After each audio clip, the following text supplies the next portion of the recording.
ਤਾਂ ਸ਼ਹੀਦ ਸਾਡੇ ਦੇਸ਼ ਦਾ ਸਰਮਾਇਆ ਹੁੰਦੇ ਨੇ। ਤਾਂ ਬਿਲਕੁਲ ਦੇਸ਼ ਲਈ ਆਪਣੀ ਜਾਨ ਦੀ ਵੀ ਪਰਵਾਹ ਨਹੀਂ ਕਰਦੇ। ਜੇਕਰ ਦੂਜੇ ਪਾਸੇ ਤੋਂ ਦੇਖਿਆ ਜਾਵੇ ਤਾਂ ਆਜ਼ਾਦੀ ਦਿਵਸ ਦੀ ਗੱਲ ਕੀਤੀ ਜਾਵੇ ਜਾਂ ਗਣਤੰਤਰ ਦਿਵਸ ਦੀ, ਉਹਨਾਂ ਨੂੰ ਯਾਦ ਕਰਨ ਤੋਂ ਇਲਾਵਾ ਦੇਸ਼ ਵਾਸੀਆਂ ਪਾਸੋਂ ਬਦਲੇ 'ਚ ਕੁਝ ਨਹੀਂ ਮਿਲਦਾ। ਪਰ ਇੱਕ ਅਜਿਹਾ ਨੌਜਵਾਨ ਹੈ ਜਿਸ ਦੇ ਜਜ਼ਬੇ ਨੂੰ ਸੱਚਮੁੱਚ ਸਲਾਮ ਕੀਤਾ ਜਾਣਾ ਚਾਹੀਦਾ ਹੈ। ਤਾਂ ਬਿਲਕੁਲ ਅਭਿਸ਼ੇਕ ਗੌਤਮ ਨਾਂ ਦਾ ਇਹ ਨੌਜਵਾਨ ਪੇਸ਼ੇ ਤੋਂ ਇੱਕ ਆਰਕੀਟੈਕਟ ਹੈ, ਪਰ ਅੱਜ ਦੇ ਨੌਜਵਾਨਾਂ ਵਾਂਗ ਆਪਣੇ ਸਰੀਰ ਤੇ ਬੇਫਜ਼ੂਲ ਟੈਟੂ ਬਣਵਾਉਣ ਦੀ ਬਜਾਏ ਉਸਨੇ ਦੇਸ਼ ਦੇ 631 ਬਹਾਦਰ ਫੌਜੀਆਂ ਤੇ ਸ਼ਹੀਦਾਂ ਦੇ ਨਾਂ ਅਤੇ 20 ਦੇਸ਼ ਭਗਤਾਂ ਦੀਆਂ ਤਸਵੀਰਾਂ ਦੇ ਟੈਟੂ ਆਪਣੀ ਪਿੱਠ ਦੇ ਉੱਤੇ ਉਕਾਰੇ ਹੋਏ ਨੇ। ਇਸ ਵਿੱਚ ਅਮਰ ਜਵਾਨ ਜੋਤੀ ਦੀ ਤਸਵੀਰ ਵੀ ਸ਼ਾਮਲ ਹੈ। ਇੰਨਾ ਹੀ ਨਹੀਂ, ਆਪਣੇ ਕਾਰੋਬਾਰ 'ਚ ਸਮਾਂ ਕੱਢ ਕੇ ਉੱਤਰ ਪ੍ਰਦੇਸ਼ ਦੇ ਹਾਪੁੜ ਦਾ ਰਹਿਣ ਵਾਲਾ ਅਭਿਸ਼ੇਕ ਗੌਤਮ ਨਾਂ ਦਾ ਇਹ ਨੌਜਵਾਨ ਸ਼ਹੀਦ ਫੌਜੀਆਂ ਦੇ ਪਰਿਵਾਰਾਂ ਨੂੰ ਮਿਲਣ ਲਈ ਯਾਤਰਾ ਤੇ ਨਿਕਲਦਾ ਹੈ ਤੇ ਹੁਣ ਤੱਕ 528 ਸ਼ਹੀਦਾਂ ਦੇ ਪਰਿਵਾਰਾਂ ਨੂੰ ਵੀ ਮਿਲ ਚੁੱਕਿਆ। ਤਾਂ ਪੇਸ਼ ਹੈ ਗੁਰਦਾਸਪੁਰ ਦੇ ਸ਼ਹੀਦ ਰਣਵੀਰ ਦੇ ਪਰਿਵਾਰ ਨੂੰ ਮਿਲਣ ਪਹੁੰਚਿਆ ਤਾਂ ਪੰਡਿਤ ਅਭਿਸ਼ੇਕ ਗੌਤਮ ਨਾਲ ਕਿਸ ਤਰੀਕੇ ਦੇ ਨਾਲ ਖਾਸ ਗੱਲਬਾਤ ਹੁੰਦੀ है, एक बार उन्होंने जुबानी तुसी आप सुन लो। नमस्कार, मेरा नाम पंडित अभिषेक गौतम है। मैं जिला हापुड़ उत्तर प्रदेश का रहने वाला हूँ। मैंने जो अपने शरीर पे 631 मेरे वीरों के नाम लिखवाए हैं, उसका inspiration no doubt Indian Army ही है। मैंने जब 2016 में एक बाइक राइड की लेह लद्दाख की, तो लेह लद्दाख आज जिस वजह से बचा हुआ है, जिस वजह से वह राइड जो है, जो हम करते हैं, जो राइडर्स हैं, वो पॉसिबल है। तो कारगिल युद्ध में जिस प्रकार से कारगिल युद्ध में पाकिस्तानियों ने NH-1 को कवर कर लिया था, उसके बाद में हमारी भारतीय सेना ने जिस प्रकार एक अदम्य साहस दिखाते हुए एक विकट परिस्थितियों में उस NH-1 को सेव किया और हमारे मुल्क से एक बार फिर से एक पार्ट जो डिवाइड हो जाता लद्दाख, उसको बचाया। मैं हमेशा से कोशिश करता था कि वीर परिवारों से कैसे मिला जाए और मैं अपने वीर परिवारों से कैसे बता पाऊँ कि मुझे भी जो मेरे शहीद हैं उनसे बहुत लगाव है। उन्होंने जो मेरे देश के लिए और हमारी भारतवासियों के लिए किया है, वो सेम फीलिंग वो मेरे दिल में भी है। तो मैं शुरू से 2010 से मैं बाइक राइड करता आ रहा था। मैंने जितने भी अपने देश के बड़े मंदिर हैं, चारों धाम, सातोपुरिया, 12 ज्योतिर्लिंग और जितनी भी मेरी देवी पीठ है, मैंने सब बाइक राइड करके करी थी। तो जब मैं एक वीरों का मक्का मदीना कहे जाने वाले कारगिल द्रास गया और कारगिल वॉर मेमोरियल में मैंने वीरों के नाम देखे, तो मुझे महसूस हुआ कि जिस टाइम हमने एक छोटी उम्र में केवल एक कारगिल वॉर को केवल एक डोनेशन कैंप की तरह हमने चलाया था, क्योंकि हमारी उम्र उस टाइम पे 7, 8, 9, 10 साल की थी।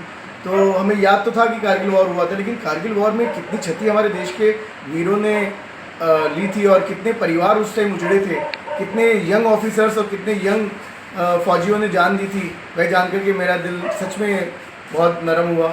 और मैंने अपने आप से वादा किया कि आज के समय में सिंबल ऑफ लव कहे जाने वाले टैटू, जो भी अपने प्यार को दर्शाना चाहता है वह टैटू कराता है। तो मैंने अपने कारगिल के 559 शहीदों के नाम मैंने अपने शरीर पर अंकित कराए। उसके साथ साथ मैंने 11 महापुरुषों के चित्र भी अंकित कराए, जिनकी मैं कहानियाँ पढ़ करके उनसे मोटिवेशन लेकर के बड़ा हुआ। साथ में इंडिया गेट, जो अब तक जिस समय मैंने टैटू कराए थे, शहीद स्मारक और शहीदों के नाम के लिए जाना जाता था, और एक अमर जवान ज्योति का मैंने चित्र बनवाया। उसके साथ में मैं वीरों के परिवार से मिलना स्टार्ट किया। तो मैंने अब तक 631 लोगों के वीरों के नाम मैंने अपने शरीर पे लिखवाए हैं, जिनकी फैमिलियों से मैं मिल चुका हूँ, उनके नाम भी मैं ऐड कराता हूँ। और मैं हमेशा से ये चाहता हूँ कि मेरा जो मेरे वीर हैं, उन्होंने जो हमारे देश के लिए किया है, हमारे जो युवा हैं वो उनसे प्रेरणा लेते रहें। वह हमेशा अपने कोई भी अपने घर का त्यौहार, अपनी जन्मदिन हो, मैं सबसे पहले अपने वीर परिवारों के साथ सेलिब्रेट करता हूँ, फिर उसके बाद अपने घर वालों के साथ मनाता हूँ। क्योंकि मैं जानता हूँ कि आज जो हम सांस ले रहे हैं उसका जो कारण है वो हमारे वीर हैं, जिन्होंने सेल्फ अपनी एक इच्छा से, स्वयं इच्छा से अपने प्राणों की आहुति अपने देश के लिए, अपने समाज के लिए दी। कितने परिवारों से अब तक मिल चुके हैं और क्या प्रेरणा उनसे ली है? मैं अब तक 550 से ज़्यादा परिवारों से देश भर में बाइक राइड करके मिल चुका हूँ। मैं उनको स्मृति चिन्ह में अपना एक जो वीरों का स्टैचू है उसका एक पोर्ट्रेट बनवा के देता हूँ और एक दीपक अर्पण करता हूँ। और सच बताऊँ तो प्रेरणा स्रोत रहे हैं हमारे वीर। मैं कभी भी डिमोटिवेट नहीं होता, मैं कभी हतोत्साहित नहीं होता, क्योंकि मैंने देखा है कि किस प्रकार, किस विषम परिस्थितियों में और किन कंडीशनों में रह कर के हमारे वीर हमारे देश की रक्षा करते हैं। जिस प्रकार आप सोचिए कि अपने घर में एक दिवाली, जन्मदिन या फिर कोई भी सेलिब्रेशन मनाने के लिए आप 10-15 दिन पहले तैयारी करते हैं।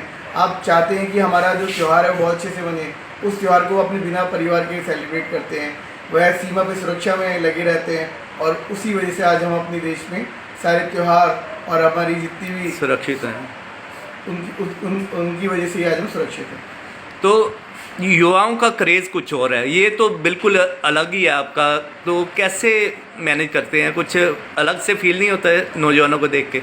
मैं प्रोफेशनली आर्किटेक्ट हूँ और मैं अपने प्रोजेक्ट्स के साथ साथ में मैं चाहता हूँ कि जितने भी जो मेरे वीर हैं उनकी गाथाएं, नो डाउट वो हमारी जिस प्रकार से सुरक्षा कर रहे हैं वो कोई नहीं कर सकता, इतना बलिदान कोई नहीं कर सकता। तो प्रोफेशन से आर्किटेक्ट हैं, अपना टाइम निकाल के शहीद परिवारों से मिलते हैं, काम पे कोई असर नहीं होता है?